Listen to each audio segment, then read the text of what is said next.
মাগরিবের পরে কারোর সঙ্গে কথা না বলে এই দোয়াটি 7 বার পরে আল্লাহ তাআলার কাছে যা চাইবেন আল্লাহ আপনাকে তাই দান করবে।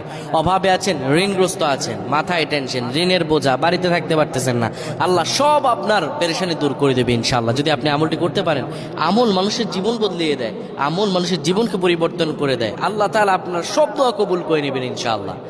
মাগরিব নামাজের পরে কিবলামুখী হয়ে থাকবেন, কারোর সঙ্গে কথা বলবেন না, কারোর সঙ্গে কথা না বলে কিবলামুখী হয়ে আপনি পড়বেন আল্লাহুম্মা আজিরনা মিনান নার, আল্লাহুম্মা আজিরনা মিনান নার, আল্লাহুম্মা আজিরনা মিনান নার।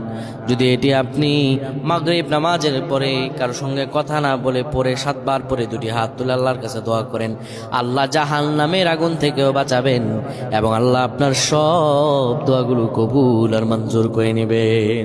আল্লাহুম্মা আমিন।